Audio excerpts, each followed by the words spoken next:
Hello YouTube, my name's Pete and welcome to my new channel Fixing All Sorts. This is where I endeavour to fix all the things that I pick up from car boot fairs, all those things that don't work, and there's quite a few of them, I've got to say. This is my little corner, and I'm just going to show you in a minute all the bits and bobs I've bought, and I'm actually going to try and fix something on my first day. It's the hottest day of the year, and I thought, well, why not get the soldering iron out and try and get something fixed. I've got an Atari 2600. Well, like I say, I have got a few bits that I've already had, and I've also bought a few bits on Amazon that I needed. If anyone can suggest anything I should have or errors that I make, please let me know in the comments.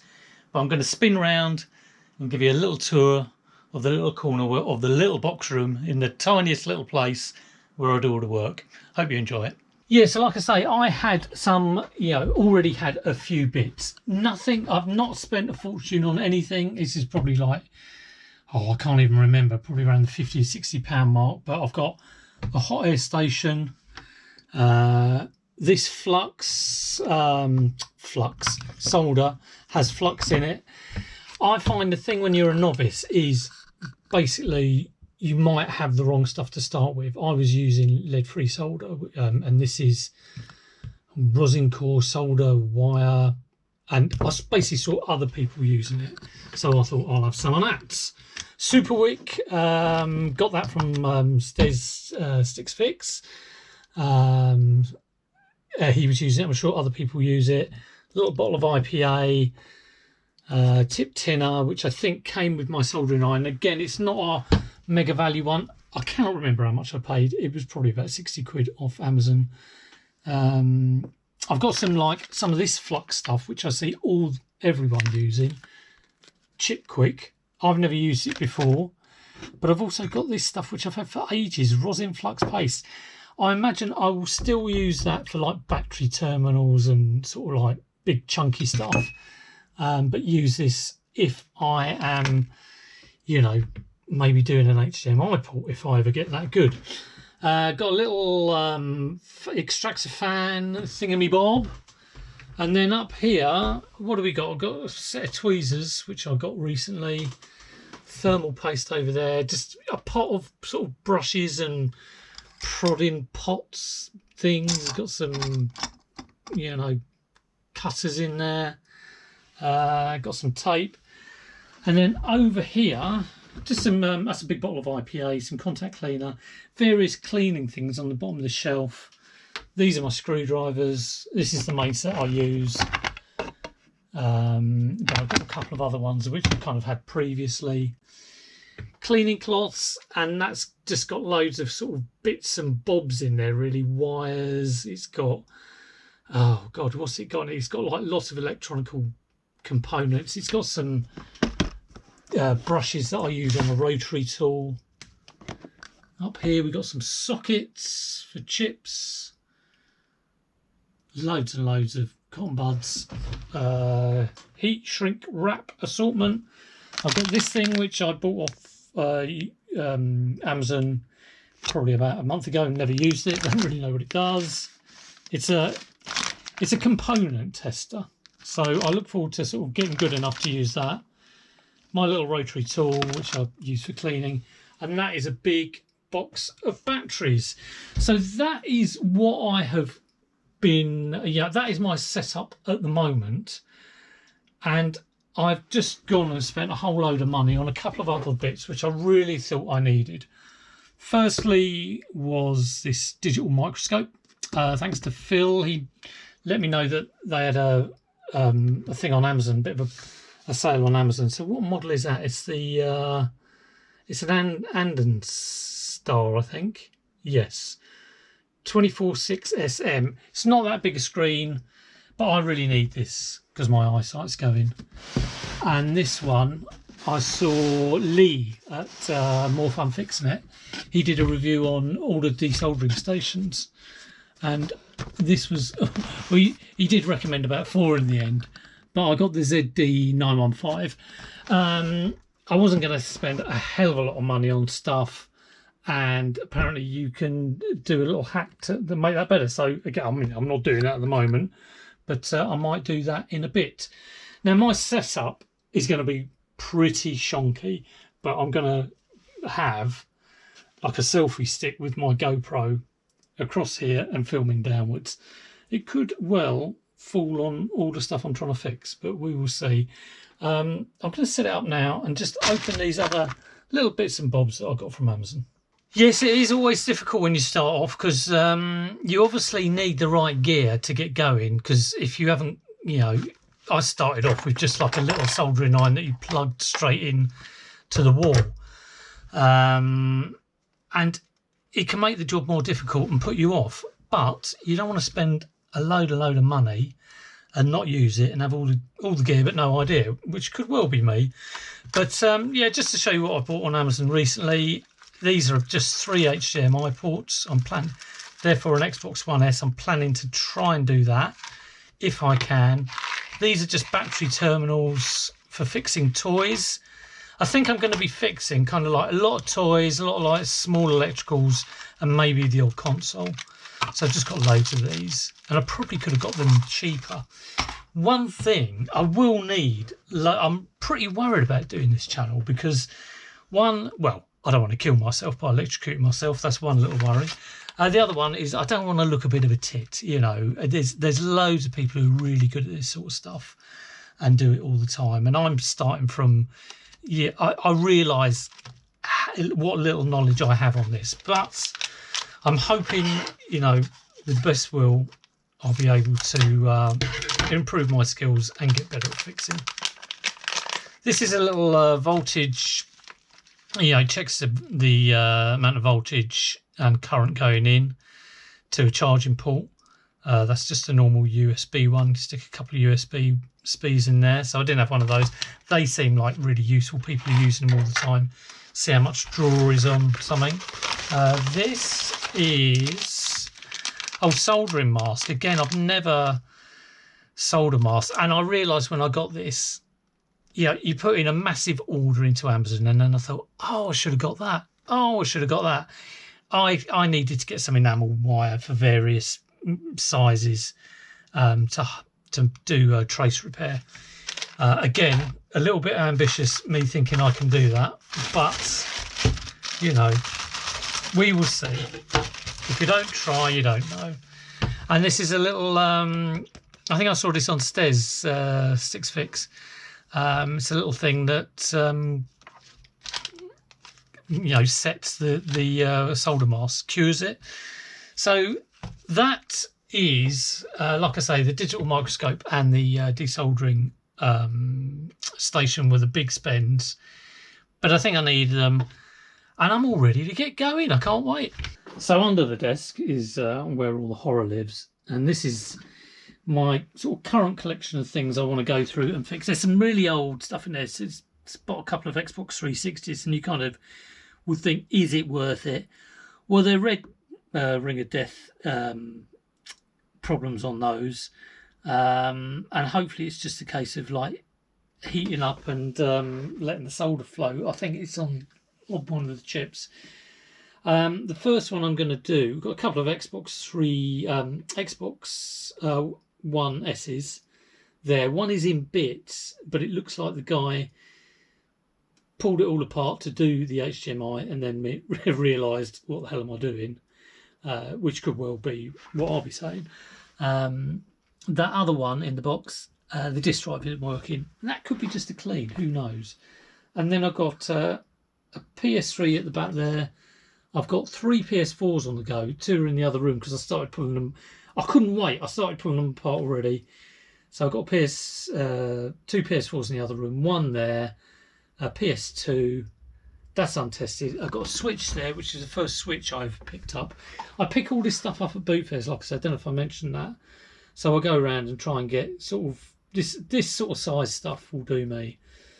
And then 3 Sony tape recorders. That could just be drive belts, hopefully nice and easy, and maybe a bit of a clean up. But these 2 2600s, these are the ones I'm going to talk to you about. Okay, here is the first thing I'm going to try and fix. It's an Atari 2600. I've got 2 of these. This one I did a composite upgrade probably about a year ago, so I've got some skill. This one, even though I did before I did the composite upgrade, it was stuck in black and white, and I naively thought that, well, if I do the composite upgrade, that will change the black and white to colour, and of course it didn't work. I'm going to come back to this one. I've already looked at the switch, I've looked at the pot inside, and I've even changed the tier chip over to see if that resolves it, and it hasn't.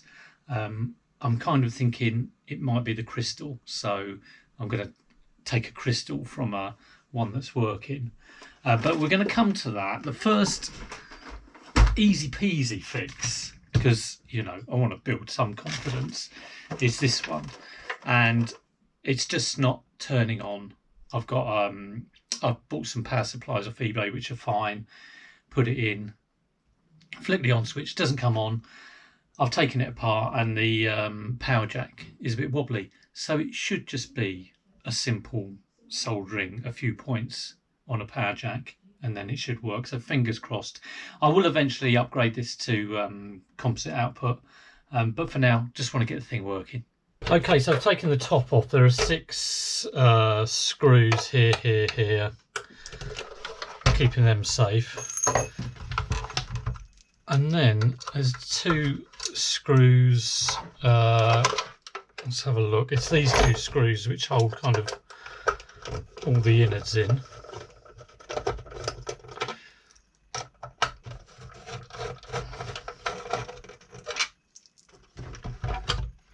There we go.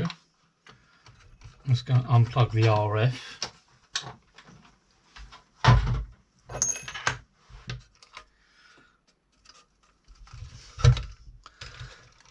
And I'm just going to unplug this as well. This is where I want to get to down here. Let's get all this out of the way. Yeah, if anyone's got any suggestions as to where to buy stuff like capacitors, I always kind of think, I did a capacitor upgrade on a Game Gear a while back, and I want to do a few more of those. But whether you just buy capacitor upgrade kits, where you get about 5 capacitors, or whether there's a place to actually buy them from, it'd be good to know. So this is wobbly, so yeah, I'm hoping I can just sort of reflow. Let me get the light on, actually, can't see a thing. Reflow this and this. Imagine it's just like 3 pins that go in there. So I'm going to give it a bit of a clean first.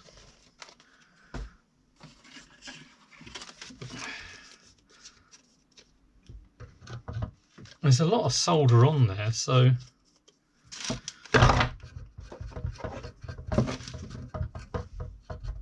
whether it just sort of needs reflowing.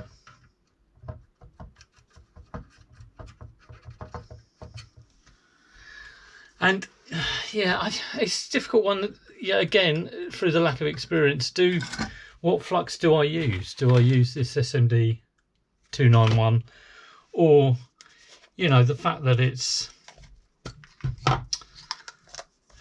not an exactly kind of delicate thing that I'm doing. Do I just put some of this flux on? Well, I'm going to just put some of this flux on and see how we go with that. It's like earwax. This could be totally the wrong thing to do, but it's only an Atari 2600.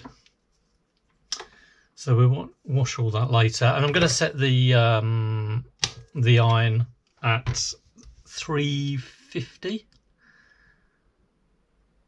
I kind of have this thing in my head that like between 350, 400. Once you get going over 400, it's a little bit strong, but obviously for some things you would need that.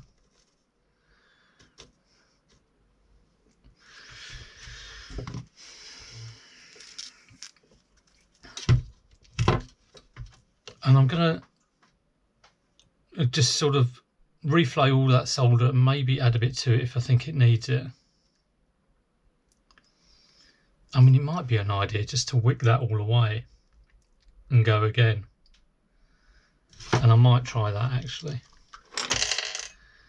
because I've not used this super wick. This is new to me, so let's try that.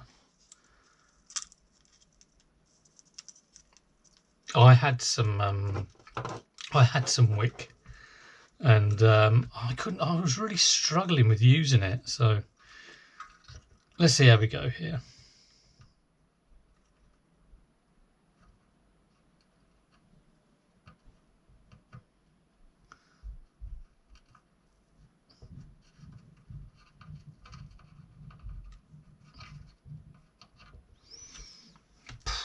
I'll tell you what, I should put the old extractor on. That stinks. Again, one of the things I did read is you should cut your wick, which I haven't done here.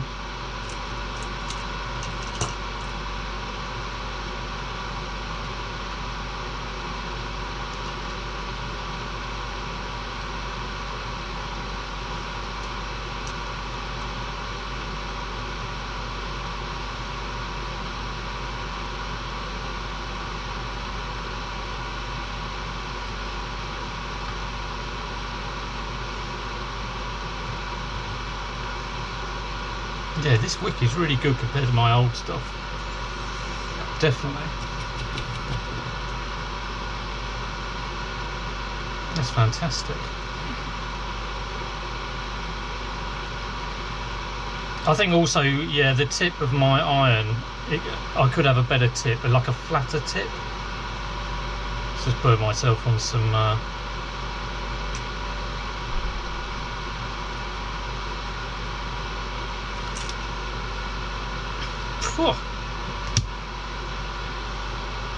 I'm definitely going to have to think about how my extractor is.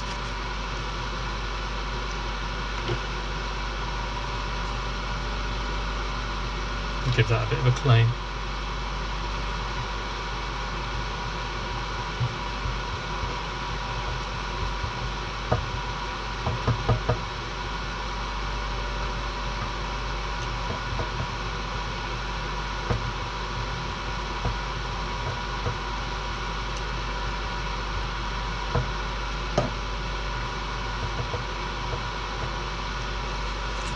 Okay. It's a little bit wobbly, but it hasn't fallen through, so I'm hoping just some new solder.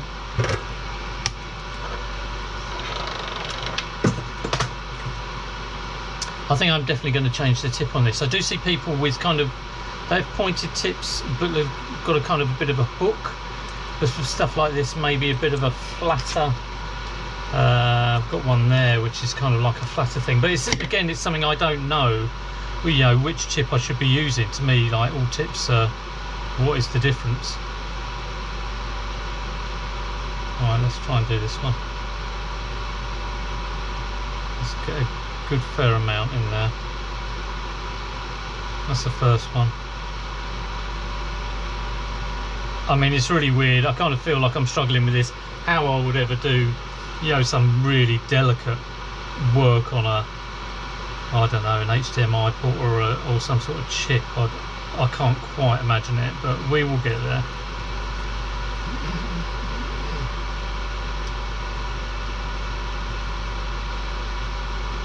This one's giving me a bit of bother. I'm all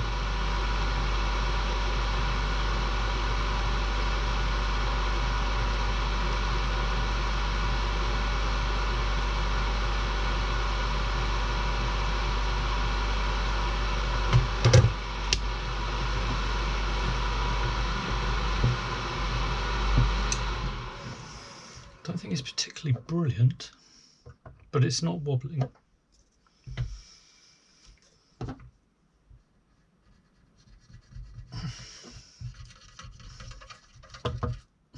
Oh, it looks a bit better now it's cleaned up. And there's no bridges. I will check with my, let's give that all a bit of a clean. God, look at the dirt on it. 40 years of dirt.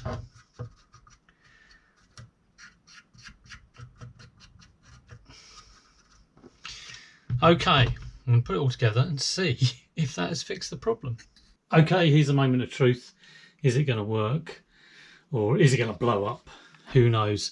Tuned in on analog TV to channel 36, old school, everything plugged in. And is the colour a bit wonky? No, that looks good. That is very good output for an RF actually. I've done all these composite upgrades and I've had a few of these and I don't think I've ever seen one that good.